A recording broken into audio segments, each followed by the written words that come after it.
नमस्कार प्यारे विद्यार्थियों, आज हम डिस्कस करने जा रहे हैं द तुर्की invasion part second. Last time हमने गजनी के बारे में पढ़ा था। आज हम डिस्कस करेंगे गजनी के बाद आने वाले जो शासक थे उनके बारे में पढ़ेंगे। तो गजनी के बाद जो आने वाला शासक था वो था महमूद गोरी। कौन था? महमूद गोरी। Mahmood Ghori was the ruler of गोर। देखिए, गोर का शासक था। ये गोर अफगानिस्तान के अंदर है। गोर वाज ए स्मॉल किंगडम, एक छोटा सा राज्य था in present day Afghanistan. Present day Afghanistan के अंदर ये है। The rulers of Ghor were the vassals of Mahmud of Ghazni. देखिए, उसी के वंशज से संबंधित है ये, मतलब ये उसी के शासन से संबंधित हैं। किसके? महमूद गजनी के। मुइज़ुद्दीन महमूद। देखिए, मुइज़ुद्दीन महमूद, जो मोहम्मद गोरी का पूरा नाम क्या है? Muizuddin Mahmud Mohammad, popularly known as Mohammad Ghori in history, made Ghor independence after the death of Mahmud. Mahmud की मौत के बाद मोहम्मद गोरी ने गोर को आज़ाद कर लिया था या उस पर अपना अधिकार कर लिया था।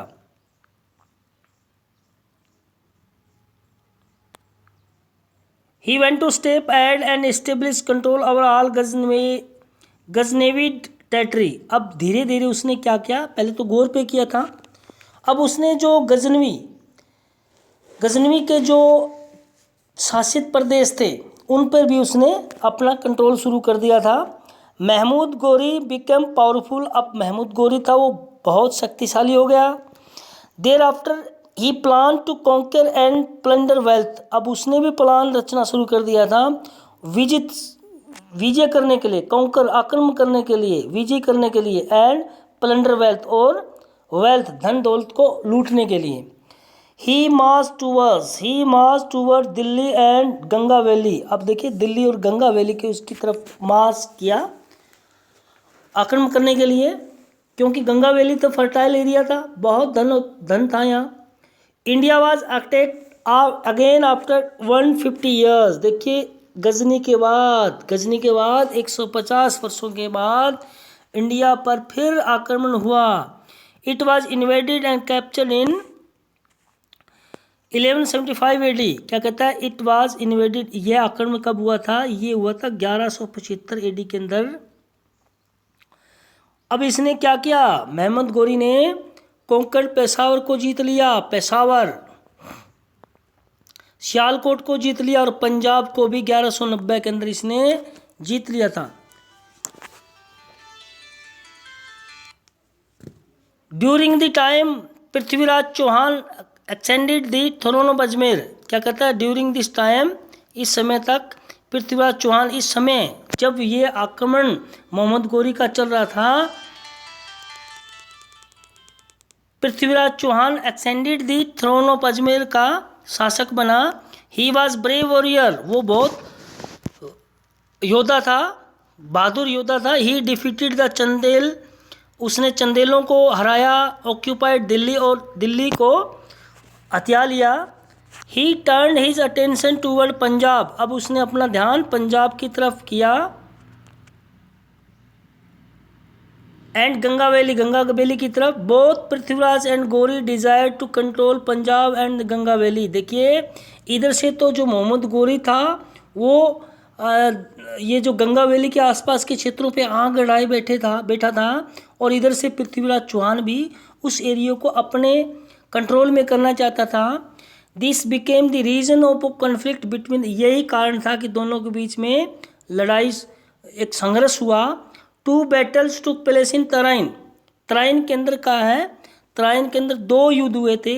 First in 1191 AD and second in 1192 AD. These are popularly known battle of Tarain. Sorry. अब क्या कहता है? In the first battle of Prithviraj gave a crushing defeat in Mohammad Ghori. In 1191 के अंदर जो पहला युद्ध हुआ था, किस किस के मध्य से? तराइन का पहला युद्ध मोहम्मद गोरी और पृथ्वीराज चौहान के मध्य हुआ था। इसमें क्रिशिंग डिफीट, अब मोहम्मद जो पृथ्वीराज चौहान था इसने हरा दिया था मोहम्मद गोरी को। But Prithviraj made no effort, परंतु गलती पृथ्वीराज चौहान की यह रह गई कि उसने कोई प्रयास नहीं किया टू एक्सपेल, बाहर निकालने के लिए, भारत से बाहर निकालने के लिए, द गोरीज फ्रॉम पंजाब, पंजाब से गोरीज को बाहर निकालने के लिए उसने प्रयास नहीं किया था। दिस प्रोड ए ब्लंडर, यह एक उसकी बहुत बड़ी मिस्टेक थी, गलती थी, जिसका खामियाजा भारत ने आने वाली पीढ़ियों तक भुगता था। द फॉलोइंग ईयर गोरी मार्च बैक, अब उसके एक साल बाद गोरी मार्च बैक वापस आया विद लार्ज आर्मी, बहुत बड़ी आर्मी लेकर वापस आया। ही हैड बेटर प्लान, उसने प्लान किया हुआ था, अच्छा प्लान किया हुआ था पहले युद्ध का, एंड वाज वेल प्रिपेयर्ड, अच्छी तैयारी के साथ आया था। Prithviraj Chauhan appeal to all the rajas of northern India, अब अकेला रह गया था पृथ्वीराज चौहान, उसने अपने आसपास वाले जो उत्तर भारत के तो राजा थे उनसे अपील की थी कि दुश्मन ने अटैक कर दिया हमारे देश पर, आ जाओ साथ, आ जाओ एक साथ होकर लड़ेंगे। India for their support to drive away the enemy, मतलब ड्राइव अवे, बाहर निकालने के लिए एनिमी को। ऑल एग्रीड, सब राजा एक हो गए, परंतु most powerful Raja, Rajput ruler Raja Jaichand of Kannauj, Kannauj पे था उस टाइम। देखो बेटा, दो ही राजा थे, ये बहुत शक्तिशाली थे, पृथ्वीराज चौहान और राजा जयचंद, जिस पर जो कनौज पर शासन करता था। लेकिन जब जैसे ही सहायता मांगी तो राजा जो जयचंद था उसने ना कर दिया था, और ये हमारे एक हिस्ट्री के अंदर एक दाग कह सकते हैं, दाग कह सकते हैं, क्योंकि अगर जयचंद इसका साथ दे देता, किसका साथ, पृथ्वीराज चौहान का साथ दे देता, तो हमारी हिस्ट्री कुछ और होती। The army of the both rulers meet at Tarain once again, Tarain के मैदान में आ खड़ी हुई। This was the second battle of Tarain, अब ये तराइन का सेकंड बैटल था। मोहम्मद गोरी डिफीटेड पृथ्वीराज चौहान, अब इस युद्ध के अंदर मोहम्मद गोरी ने पृथ्वीराज चौहान को हरा दिया।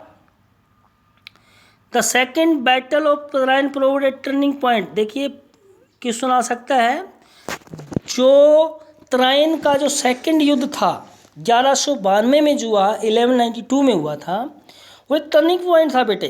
कैसे था टर्निंग पॉइंट?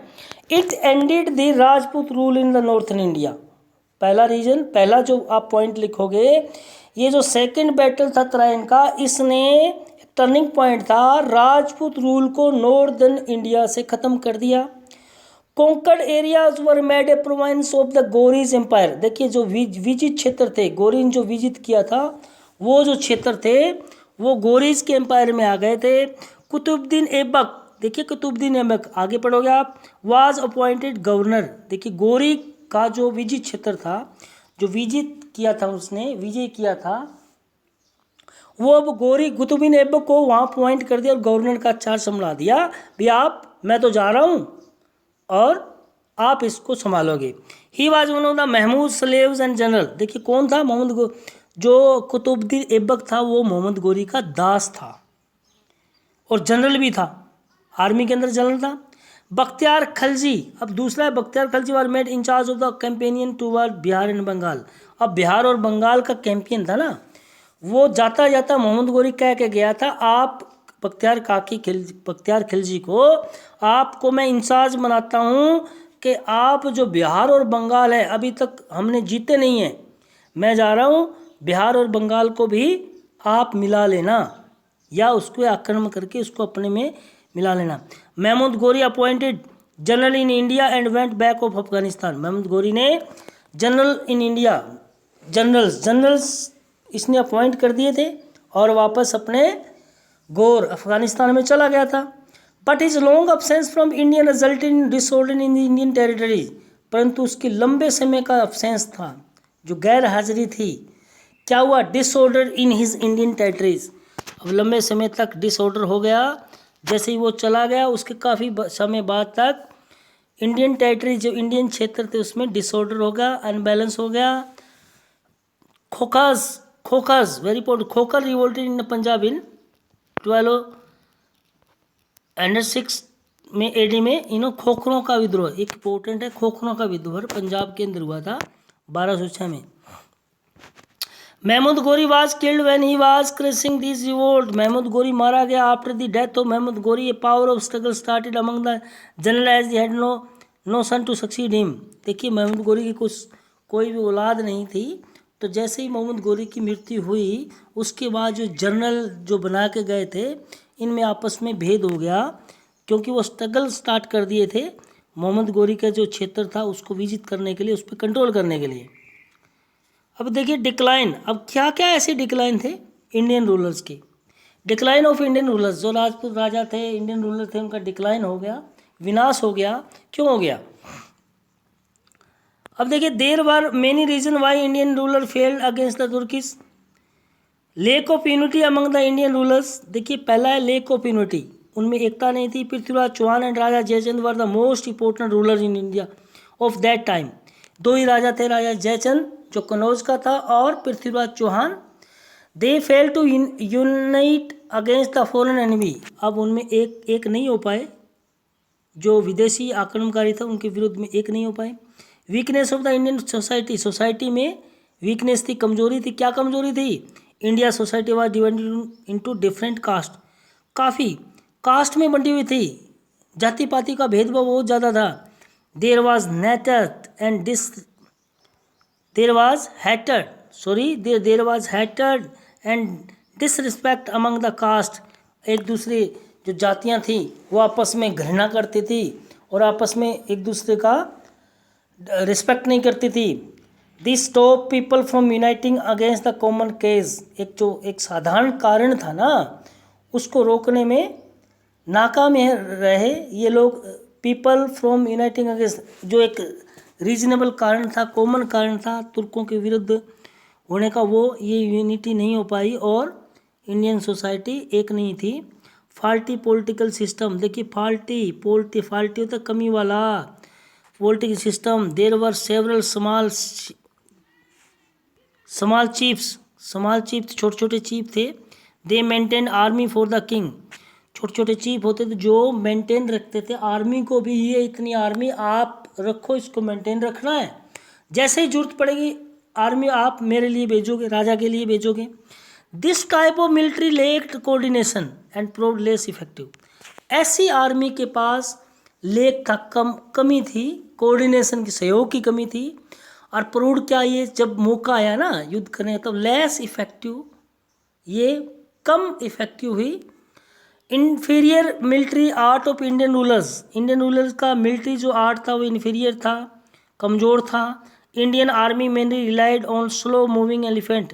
इंडियन जो थे ना, इनका क्या ड्रॉबैक था, ये एलिफेंट का यूज़ करते थे, जो क्या करता है उसकी मूविंग थी वो स्लो थी, वो धीरे धीरे चलता था।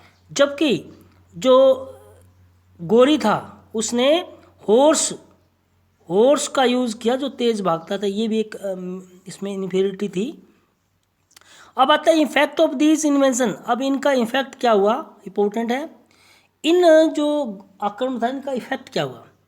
The invasion attacked started the Muslim rule India. सबसे पहले तो यही है भी, ये मुस्लिम रूल का आरंभ किया। पहले क्या था, इनसे पहले था हिंदू रूल था, राजा जयपाल और आनंदपाल का हिंदू रूल था हमारे ऊपर, नॉर्थन साइड थी उस पर।